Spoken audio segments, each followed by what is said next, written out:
한국은 얼마 안 있으면 민속 고유의 명절인 추석을 맞이하게 될 겁니다. 아마도 지금부터 그 추석을 준비하는 가정들도 속속들이 있을 겁니다. 제가 어릴 적 기억을 되살려 보면 명절이 되면 외지에 나갔던 우리 친척들이 고향으로 돌아오는 것들을 보게 됩니다. 그래서 고향은 돌아갈 장소이고 늘 영원히 마음속에 간직된 그러한 장소입니다. 그런데 요즘은 그 고향이 점점점 자취를 이뤄간다고 합니다. 고향에 가봤자 옛날 모습이 남아있는 것이 거의 없다고 합니다.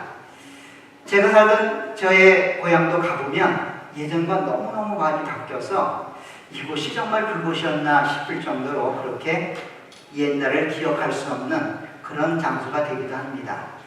그래서 어떤 면에서는 고향이라고 하는 것이 지역을 의미하는 것 같지는 않습니다. 그 고향에 나를 기다리고 나를 반겨주는 사람이 있어야 고향도 고향입니다. 그 고향에 나를 알고 나를 기억하고 나를 반겨주는 사람이 없다면 내가 태어난 그곳이라 할지라도 고향이 될 수는 없지요. 아마도 고국이라는 개념도 마찬가지지 않을까 싶습니다.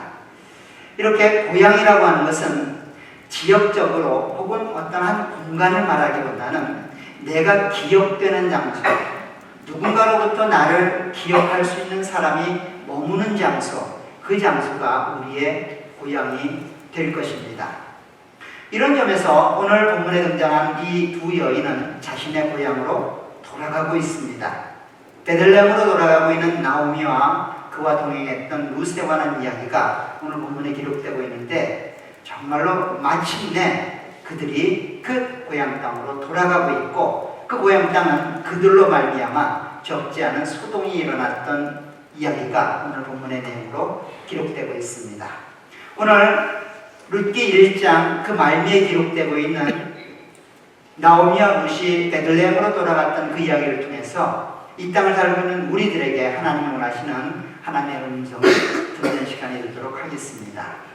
오늘 본문을 보면 아주 간략하게 나오미와 룻이 그렇게 고대하고 기다렸던 베들레헴에 도착했다라고 기록을 합니다.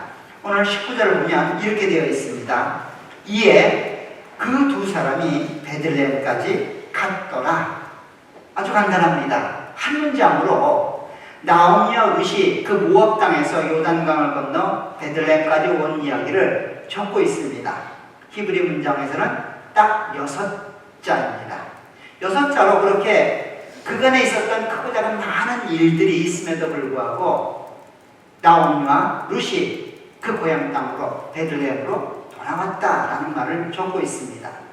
아마도 시어머니였던 나오미는 이제 이방 여인으로 그렇게 가나안 땅에 들어가는 며느리인 룻에게 무엇을 해야 되고 무엇을 하지 말아야 되며 어떤 행동은 해서 안 되고 어떤 행동은 해야 된다라고 하는 그런 삶의 지혜나 삶에 필요한 내용들도 전할 법한 내용들이 있을 텐데 본문에는 전혀 언급이 안 되고 있습니다.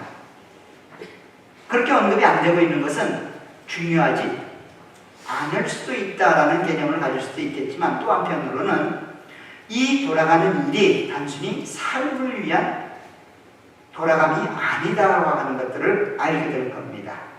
특별히 그간에 있었던 룻의 고백을 통해서 이 일이 어떤 일이고 룻이 얼만큼 이 일을 고대하고 있는지를 우리는 알게 됩니다. 특별히 룻은 나오미가 돌아가라고 간청하는 그 일 속에서 자기가 돌아갈 수 없다고 하는 확고한 의지를 표현합니다. 어머니가 가는 곳에 나도 갈 것이다. 어머니가 머무는 곳에 나도 머물 것이다. 어머니가 죽는 곳에서 나도 죽을 것이고 어머니가 묻히는 곳에 나도 묻힐 것이다. 어머니의 백성은 나의 백성이 될 것이고 어머니의 하나님은 나의 하나님이 될 것이다 라고 이야기를 합니다. 그렇게 룻은 강하게 그 어머니와 함께 예루살렘 베들레헴으로 돌아가고자 하는 마음의 열망이 있었기 때문에 어쩌면 그 열망이 너무도 크기 때문에 중간에 있었던 크고 작은 많은 일들은 그리 중요하지 않은 것처럼 그렇게 여겨졌을지 모르겠습니다. 오늘 이 두 여인이 돌아오는 모습을 보게 되는데, 특별히 나오미와 루시라고 하는 여인이 보이는 반응이 조금 다르게 기록됩니다. 오늘 먼저 나오미라고 하는 여인은 이제 10년 만에 그 베들레헴으로 돌아가게 됩니다. 10년이면 강산도 변한다고 굉장히 긴 시간입니다.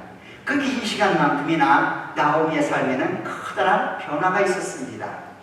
이 긍정적으로 조금 좋은 쪽으로 변화가 있었으면 좋겠는데 나오미의 변화는 부정적이었던 것 같습니다. 그 나오미를 봤을 때 성화는 온통 시끄러웠습니다. 기다리고 고대하던 여인이 돌아왔기 때문이 아니라 자기들이 알고 있는 그 나오미의 삶, 자기들이 알고 있는 나오미의 모습이 자기들의 생각과는 너무도 다른 모습이기 때문입니다. 오늘 본문을 보면 그 나오미와 룻을 맞이하는 베들레헴 성의 사람들이 이렇게 답니다. 오늘 19절 중반대를 보면 베들레헴에 이를 때에 온 성읍이 그들로 말미암아 떠들며 이르기를 이가 나오미냐 하더라. 뭐 말입니까? 당신이 정말 나오미입니까? 라고 묻는 겁니다. 반가워서 기쁨에 차서 묻는 게 아니라 그 회색이나 몰골이 예전의 나오미와는 다른 모습인 거예요.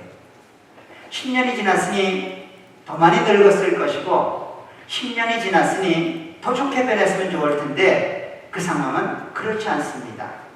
아마도 10년이 지나도록 나오미를 기억했던 이 베들레헴 성읍 사람들의 마음속에는 나오미가 긍정적으로 남아있었을 것 같습니다. 나오미를 보고 그렇게 모두가 다 기쁜 마음으로 그렇게 나오미를 맞이해 주는 모습을 보게 되면 나오미가 10년 전에 그곳에서 어떻게 살았는지를 보여줍니다.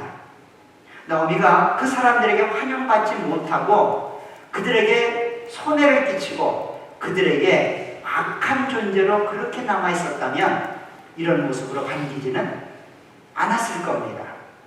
그럼에도 불구하고 이렇게 반겨준다라고 하는 모습은 그들이 떠날 때 그 베들레헴의 삶의 모습이 어땠는지를 짐작하기에 충분하죠.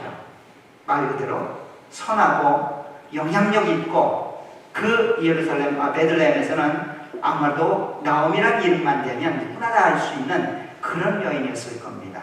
그런데 그 여인이 말 그대로 과부가 되고 가난한 노인이 돼서 돌아온 겁니다. 누가 봐도 가난이 눈으로 보이고 누가 봐도 과부라고 하는 것들이 외형적으로 보이는 그런 모습으로 온 겁니다. 그래서 놀라는 겁니다. 당신이 정말 그 나오미입니까? 라고 묻는 겁니다. 이렇게 나오미의 삶은 그리고 나오미의 변화된 모습은 본인의 모습에도 드러나지만 본인의 말 속에도 그간의 삶이 어떠했는지를 잘 설명해 줍니다. 오늘 본문을 보게 되면 나오미가 자기를 나오미라고 부르는 그 베들레헴 사람들에게 나오미라고 부르지 말라고 이야기를 합니다. 20절에 보면 나오미가 그들에게 이르되 나를 나오미라 부르지 말고 나를 마라라 부르라 라고 말합니다. 나오미란 뜻은 기쁨, 환희 이런 의미가 있습니다. 기쁘다, 환희가 넘친다 그런 의미를 가진 나오미란 이름을 자기에게 부르지 말라는 겁니다. 뭐라고 부르라는 거예요? 괴로움으로 자기를 불러달라는 겁니다. 왜냐하면 자기의 현재 상태가 10년이 지나 지금 고향이라고 돌아온 그 상태가 기쁨과 환희를 논하기에는 너무도 동떨어진 삶의 질을 살고 있기 때문입니다.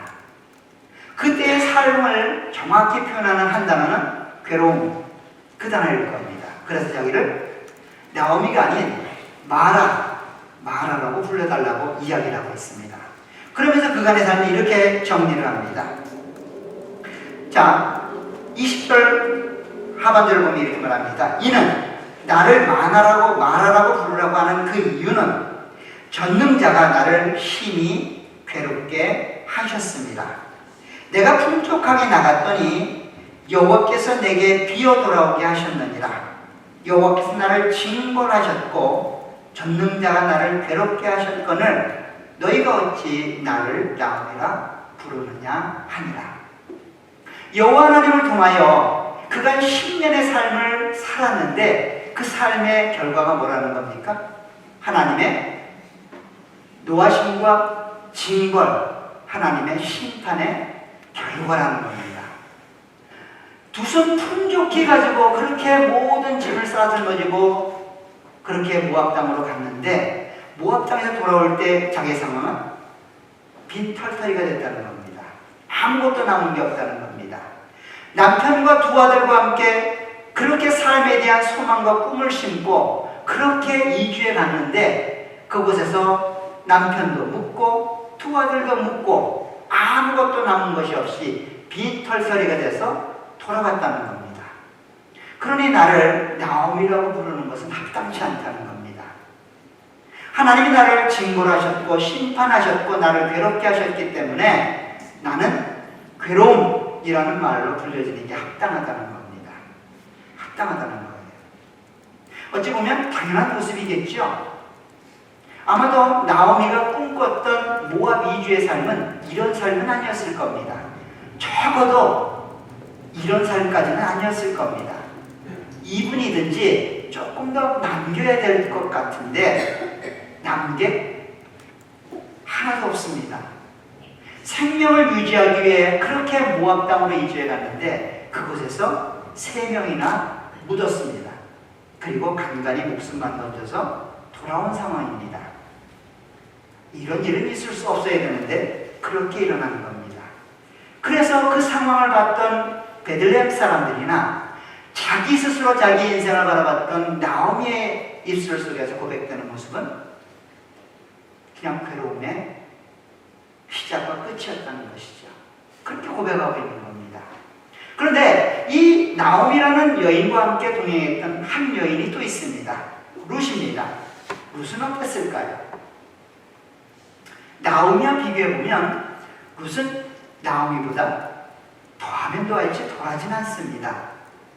그렇잖아요, 그죠? 나오미는 그래도 고향 땅으로 돌아가고 있습니다. 자기의 이름을 아는 사람에게 돌아가고 있습니다. 근데 룻은 아무도 없습니다. 이방 사람입니다. 더군다나 젊은 과부, 아이가 없는 젊은 과부로 그렇게 이방으로, 나오미의 시각에서 보면 이방으로 오고 있는 겁니다. 어찌 보면 룻이 고백할 수 있는 내용은 나오미보다 더한 고백을 할 수 있을지 모르겠어요. 당신들이 믿는 하나님이 나를 이렇게 만들었다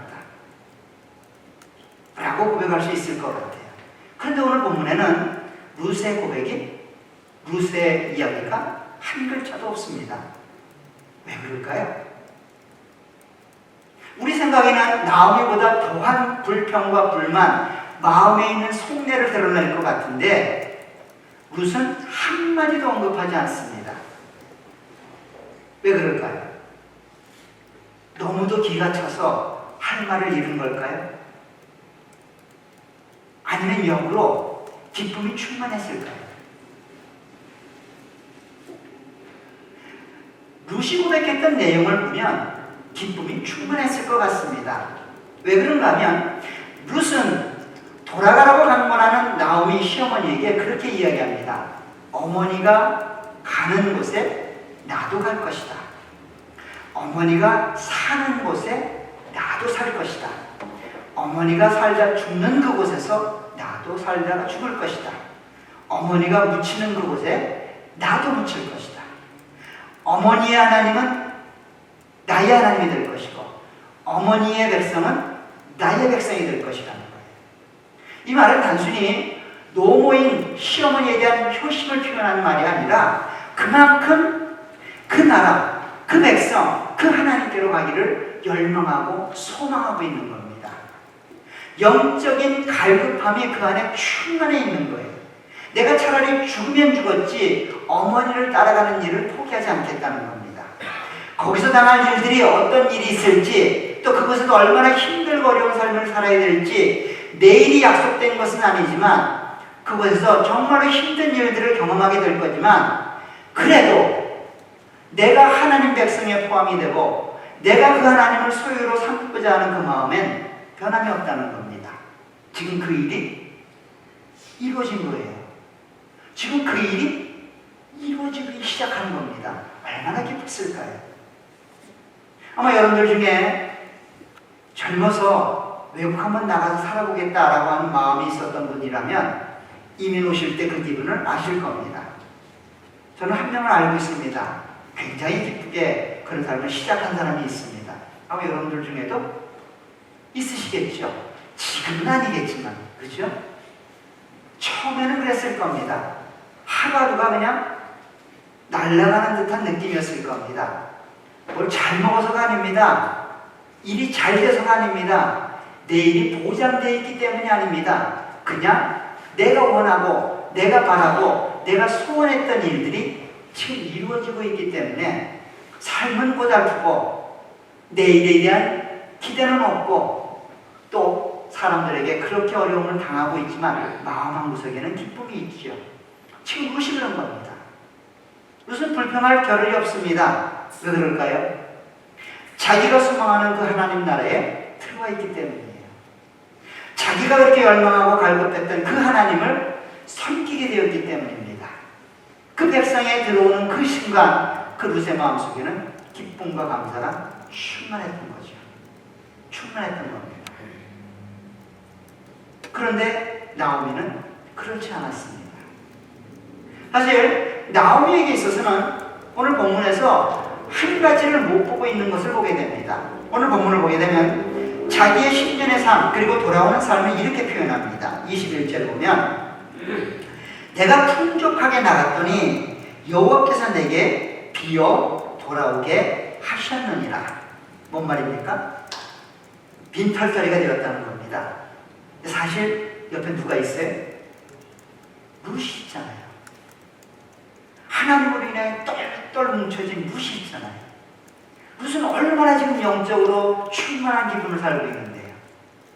말 그대로 천국을 살고 있는 룻이 자기 안에 있는데도 불구하고 나오미는 지금 뭘 보고 있는 거예요? 아무것도 없다고 보고 있는 거예요. 아무런 소망이 없다라고 얘기하는 겁니다. 하나님께서 그 빈털터리가 된 나오미를 룻을 통하여 충만하게 채워나가시는 일들을 보지 못하고 있는 겁니다. 보지 못하고 있는 거예요. 나오미를 통하여 하나님이 채워나가는 역사가 이제 2장부터 기록이 됩니다. 그리고 4장에 가서 그 정점을 찍죠. 그 정점 속에서 나오미는 이제 이전에 경험하지 못했던 충만함과 풍성함을 맛보게 됩니다. 그것이 누구를 통해 이루어지는 겁니까? 룻을 통해 이루어지죠. 그 룻이 지금 나오미와 함께 있어요. 그런데 나오미는 그 룻을 보지 못합니다. 왜 보지 못할까요? 현실의 삶이 너무 힘들기 때문이지요. 하나님이 하시는 일의 목적을 모르기 때문입니다. 하나님이 하시는 일이 무엇 때문인지를 모르기 때문에 이런 일들이 일어나고 있는 겁니다. 사실 나오미를 그렇게 징벌하고 심판하신 이유는 그 징벌과 심판이 목적이 아니라 그렇게 하지 않고서는 나오미가 그 모압 땅을 떠나 베들레헴으로 안 돌아올 것 같기 때문인 거예요. 만약에 나오미가 원하는 대로 엘리멜렉도 장수를 하고 두 아들도 아들, 딸 잘 낳고 거기서 번성했다면 모압 땅을 떠나 베들레헴으로 돌아왔을까요? 어떠세요? 여러분들 생각엔 돌아왔을 것 같아요? 안 돌아오죠? 네. 여기서 살고 힘들어서 더 이상 살 수 없으면 한국으로 가죠. 안 가나요? 여기는 그래도 나중에 돈을 주니까 안 가죠. 그거 없으면 갈 사람은 많을 겁니다. 우리 어르신들 뭐 죄송한 말씀 같지만 그게 사실은 효자 노릇하니까 많이들 남아 계신 거잖아요.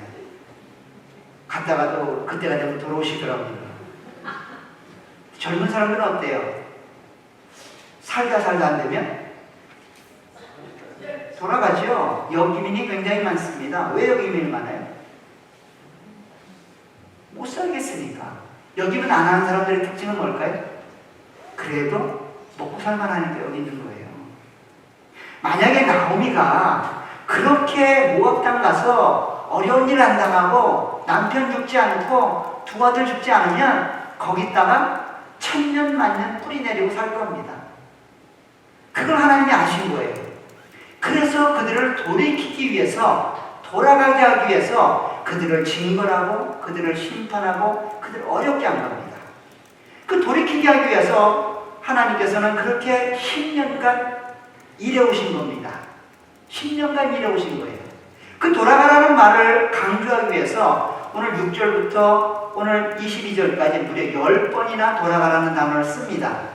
반복적으로 돌아가라, 돌아가라, 돌아가라는 거죠. 하나님의 목적입니다. 나오미도 돌아가게 하고 영적으로 고아가 되고 영적으로 이방인으로 외인으로 살아갔던 룻도 하나님의 백성으로 돌아가게 하기 위해서 그 일들을 진행하고 있는 겁니다.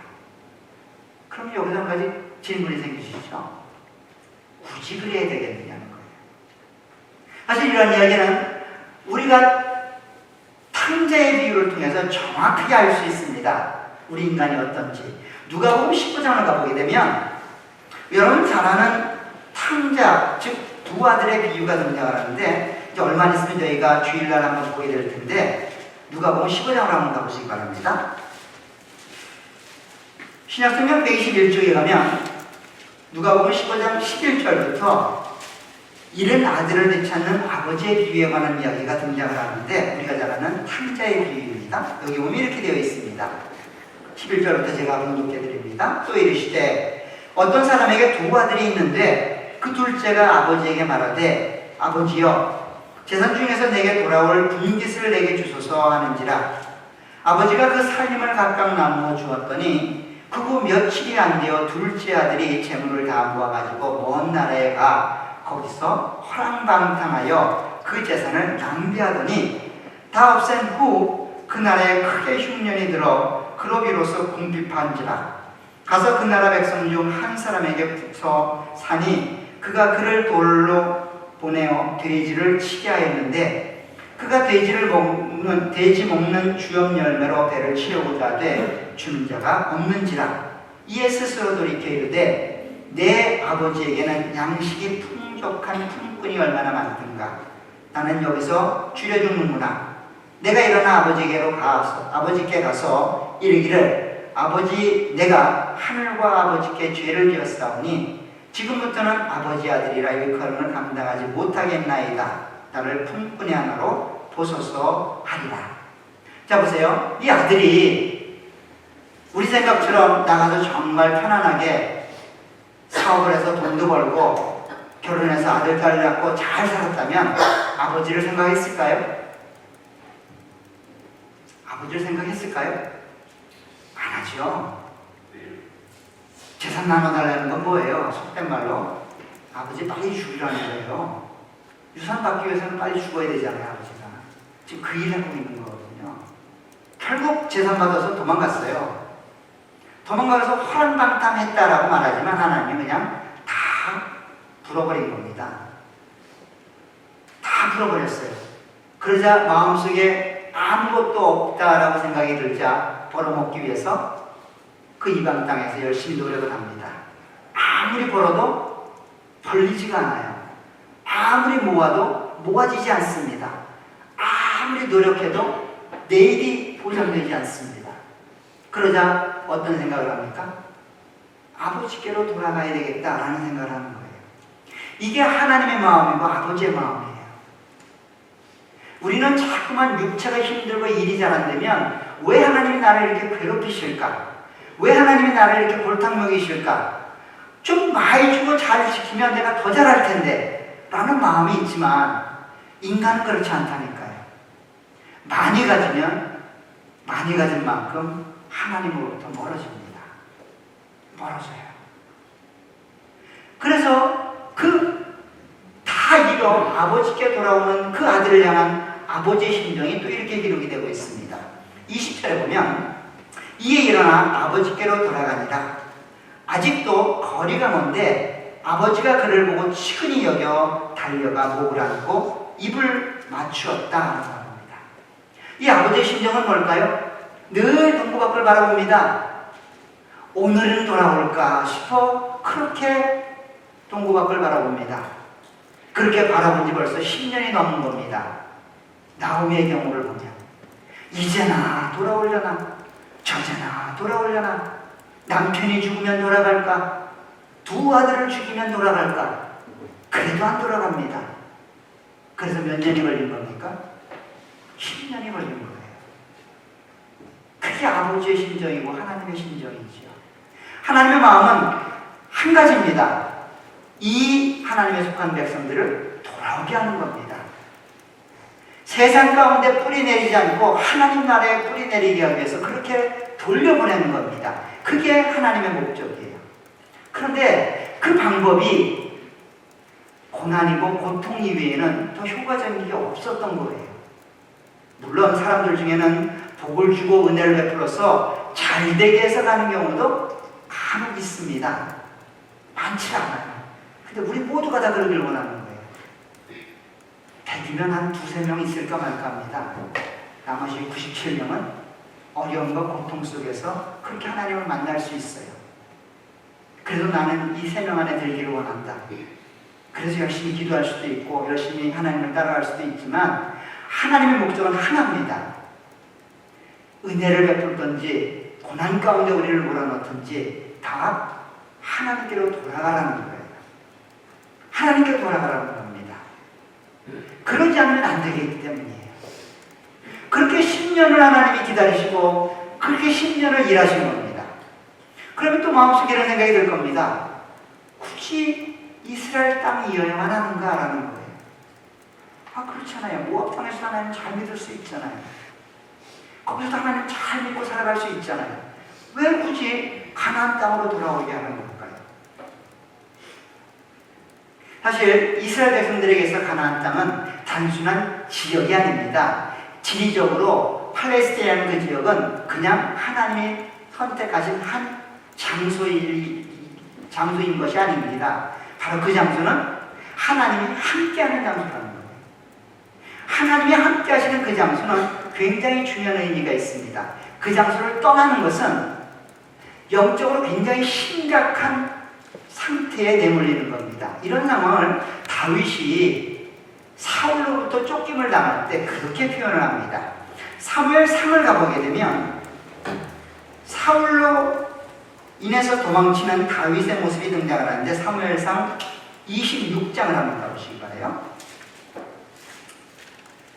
우리가 잘 아는 것처럼 사울에 의해서 도망을 칩니다. 다윗이 도망을 치는데 오늘 본문에는 두 번째 사울을 죽일 수 있는데 안 죽이고 살려주는 거예요. 이번에는 창과 물병만 가지고 맞은편 산꼭대기에 올라가서 군대 장관이었던 넬의 아들 아브넬에게 호통을 치는 겁니다. 하나님이 기름 부은 사울왕을 내가 지금 잘 못 모시고 있다는 거예요. 그래서 호통을 치는 겁니다. 그 호통치는 목소리에 사울이 다윗이라고 하는 것들을 알게 됩니다. 그래서 다윗과 대화를 나누는 장면입니다. 오늘 17절부터 사울과 다윗이 대화를 나누는데 이렇게 되어 있습니다.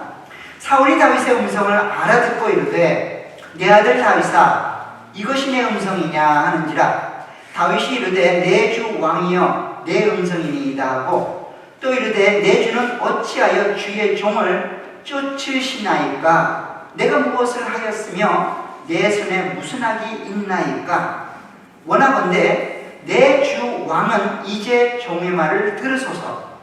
만일 왕을 충동시켜 나를 해하려 하는 이가 여호와시면 여호와께서는 제물을 받으시기를 원하나이다마는 만일 사람들이면 그들이 여호와 앞에 저주를 받으리니 이는 그들이 이르기를 너는 가서 다른 신을 섬기라 하고 오늘 나를 쫓아내어 여호와의 기업에 참여하지 못하게 함이니이다. 자, 두 종류의 사람들이 있는 겁니다. 여호와가 이런 일들을 허락하셨다면 당연히 그분께 영광 돌리고 제사를 올려야 된다는 것이고 만약 사람이 그 일을 통하여 이 일이 당신이 주도하는 일이라면 그 사람에게 저주가 내리라는 거예요. 그 저주가 내리는 이유가 뭐냐면 나를 지금 몰아내서 이 하나님의 땅이었던 가나안 땅에서 추방시키는 것은 나로 하여금 하나님을 섬기는 일을 그만두고 이방 섬기라는 거예요. 이방신을 섬기라는 그 일이라는 거예요. 그래서 저주를 받아야 된다는 겁니다. 지금 다윗은 분명히 하고 있습니다. 가나안 땅, 이스라엘 땅을 벗어나는 것은 그냥 지역적으로 자리 이동을 하는 게 아니라 하나님을 섬기는 일을 멈추는 일로 이해하고 있는 거예요. 가나안 땅을 떠나는 것은 하나님을 섬기는 일을 멈추는 일이라고요. 그래서 루스의 동서였던 오르바가 그 모압 땅에 남기로 하고 돌아갈 때에 나오미는 그것을 이렇게 해석합니다. 너의 동서 오르바는 그의 신들에게로 돌아갔다라고 말을 하는 거예요. 결국 모압 땅에 살고 있는 이 나오미의 가정은 하나님 섬기는 일들을 멈추고 있는 겁니다. 그래서 돌아오게 하는 거예요. 결국 하나님의 땅이었던 그 약속의 땅 가나안을 벗어나는 것은 그만큼 심각한 영적 위기라는 거예요. 다윗은 그것을 알고 있었던 겁니다. 하나님도 그것을 알고 있는 거예요. 누구만 모르는 거예요? 나오미가 모르고 있어요. 루스는 알았을까요? 몰랐을까요? 또 알았던 것 같습니다. 그래서 그렇게 돌아가려고 애를 쓰고 노력을 했던 것 같아요. 이런 이야기는 나만이라는 이방 장수의 이야기 속에도 그대로 등장을 합니다. 사무엘 열왕기하 5장에 가게 되면 나만이라는 아람 왕의 군대 장관에 관한 이야기가 등장을 합니다. 특별히 17절부터 한번 보세요. 열왕기하 5장 17절에 보면 그런 말이 있습니다. 나만이 이제 문둥병으로부터 고침을 받았어요. 그래서 그 고침받은 그 상태를 감사해서 표현하기 위해서 여러 가지 물질을, 여러 가지 재물을 주겠다라고 이야기합니다. 그러자 그것을 거부하죠. 15절부터 한번 볼게요. 15절부터 이렇게 되어 있습니다. 나만이 모든 군대와 함께 하나님의 사람에게로 도로와서 그의 앞에 서서 이르되 내가 이제 이스라엘 외에는 온 천하에 신이 없는 줄을 아나이다. 청하건대 당신의 종에게서 예물을 받으시옵소서. 이르되 내가 섬기는 여호와께서 살아계심을 두고 맹세하노니 내가 그 앞에서 받지 아니하리라 하였더라. 나만이 받으라고 강권하되 그가 거절하니라. 그러자 나만이 이런 요구를 합니다. 나만이 이르되 그러면 청하건대 노새 2마리의 흙을 당신의 종에게 주소서. 이제부터는 종이 번제물과 다른 희생제사를 여호와 외에 다른 신에게는 드리지 아니하고 다만 여호와께 드리겠나이다. 자, 여호와께 예배를 드리고 번제를 드리고 여호와를 섬기겠다라고 이야기하는데 그러면서 요구하는 게 뭐예요? 흙을 달라는 거예요. 이스라엘 땅의 흙을 노새 2마리의 실만큼 달라는 겁니다. 아니 뭐 흙이 그렇게 유명한 것도 아니고 왜 흙을 달라 했을까요? 농사를 지을 것도 아니고 그 흙 속에 금이 묻어있는 것도 아니고 그렇죠? 왜 흙을 달라 했을까요? 하나님 나라에 대한 그 땅에 머물고자 하는 열망을 이렇게 표현한 겁니다. 당시에는 하나님을 섬기거나 자기 신들을 섬길 때에는 그 땅에서만 섬기게끔 되어 있었어요. 이방 땅으로 옮겨가게 되면 그 땅의 신을 섬기는 겁니다. 이스라엘 백성들이 가나안 땅에 들어와 그곳에서 하나님을 섬기려면 그곳에 머물러야 됩니다. 근데 나아만 같은 경우는 아람 사람이기 때문에 머물 수가 없어요. 그래서 궁여지책으로 이 땅을 옮겨가겠다는 거예요. 갈 수 있으면 제단을 만들 만한 그 땅, 번제를 드릴 만한 그 땅 넓이만큼 흙을 싣고 가겠다는 거예요. 그래서 그 흙 위에서 하나님께 예배드리고 하나님께 예배드리고 하나님을 섬기겠다는 겁니다. 결국 이스라엘 사람들에게 있어서 이스라엘 땅은 그만큼 중요한 겁니다. 지금 그 하나님의 땅으로 이스라엘 백성들을 돌이키는 모습이 나오미라는 한 여인의 삶을 통해서 표현되고 있는 겁니다. 그래서 가장 행복해야 될 시간, 가장 기뻐해야 될 시간에 나오미는 그 하나님을 보지 못하고 있는 거예요. 하나님이 그렇게 일해오신 목적은 이 일을 위해서입니다. 돌아오게 하기 위해서예요. 그래서 그 일이 이루어진 거예요. 그런데 나오미는 그것을 보지 못합니다. 그 일을 불만과 불평으로 바라보고 있습니다. 왜 그럴까요? 인간적인 의형적인 조건에만 눈이 머물러 있기 때문입니다. 그리고 빈손이다라고 그렇게 한탄하며 자기의 삶을 이야기하고 있을 뿐입니다. 그런데 특이하게도 이때 돌아왔을 때에 하나님께서 이들에게 은혜를 베풀고 계심을 확증적으로 보여주는 시즌이 됩니다. 22절에 보면 이들이 돌아왔을 때 상황을 이렇게 설명합니다. 나오미가 모압 지방에서 그의 며느리 모압 여인 룻과 함께 돌아왔는데 그들이 보리 추수 시작할 때에 베들레헴에 이르렀더라. 이제 하나님의 은혜를 베풀기 시작하는 겁니다. 보리 추수가 시작되는 것은 열매를 거두는 시작입니다. 맥추절이라는 거예요. 오순절이라는 겁니다. 그런데 이 시작이 여기서 멈추는 게 아니라 앞으로 계속해서 그 은혜가 주어질 거라는 거예요. 나오미의 시각 속에서는 빈손으로 돌아와 빈털터리가 되었지만 하나님께서 그 빈손이고 빈털터리가 된 나오미를 채워나가는 것들을 상징적으로 보여주는 겁니다. 누구를 통해서요? 룻과 보리 추수를 통해서 그렇게 해서 하나님이 이루어가시는 일들을 보여주고 있는 겁니다. 사랑하는 여러분, 여러분들에게 있어서 고향은 어디십니까? 여러분들의 본향은 하늘나라 아니십니까? 그곳에서 아버지이신 하나님이 여러분들을 기다리고 계십니다.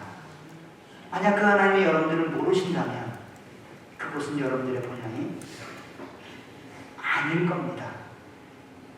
고향이 누군가가 나를 기다려주는 곳이라면 하나님이 여러분들을 기다리고 있는 그곳이 여러분들의 돌아가야 될 장소일 겁니다. 그 장소는 이 땅에서 그리스도를 머리로 하나님의 구속받은 백성들이 모이는 교회입니다. 교회 안에서 그것들을 경험하셔야 돼요. 교회 안에서 여러분들이 그 하나님에 대해서 기억하시고 그 하나님의 백성 되었음을 기뻐하시고 그 하나님의 백성됨을 실현하셔야 됩니다. 그것이 망각되고 그것이 사라지게 되면 아무리 세상 가운데서 유명하고 아무리 세상 가운데서 일이 잘 돼도 여러분들의 영적 상태는 고갈 상태로 다다르게 될 겁니다. 아무리 많이 먹어도 아무리 편안한 차를 타고 아무리 안락한 집에 머물러도 그 하나님이 여러분들을 기억하지 않는다면 우리의 삶은 말 그대로 저주일 겁니다. 그 영적 고갈은 어느 것으로도 채워지지 않습니다. 오직 하나님만이 여러분들에게 은혜를 베푸시고 여러분들의 사랑을 공급해 주셔야만 그 하나님께로 돌아가셔야만 그 하나님의 은혜를 여러분들의 것으로 받아 누릴 수 있습니다. 그 일을 지금 하나님이 일하고 계십니다. 여러분들의 개인의 삶 속에서 그 일을 일하고 계시고 여러분들의 삶들 속에서 그 일을 하나님이 운행해 나가고 계십니다. 그 하나님께로 돌아가시길 간절히 부탁을 드립니다. 그 하나님 한 분으로 만족하시고 그 하나님을 소망하며 그렇게 이 땅에 주어진 삶들을 감당하시길 간절히 부탁을 드립니다. 그 하나님 잃어버리면 다 끝입니다. 그 하나님 잃어버리면 아무것도 남는 게 없습니다. 그 하나님이 지금도 어쩌면 여러분들을 기다리고 계신지 모르겠어요. 돌아오기를, 돌아와서 그 하나님과 함께 기쁨을 누리고 그 하나님과 함께 평안을 누리고 그 하나님 나라의 백성이 되었음을 감사하고 마치 룻이 그런 삶을 살아가는 것처럼 룻은 이제 2장부터 헌신의 모습으로 표현됩니다. 어디에도 불평불만 없습니다. 왜 그럴까요? 자기가 소망하고 고대하던 그 하나님 백성에게 받기 때문입니다. 자기가 섬기고 따라가고자 하는 그 하나님께로 돌아왔기 때문입니다.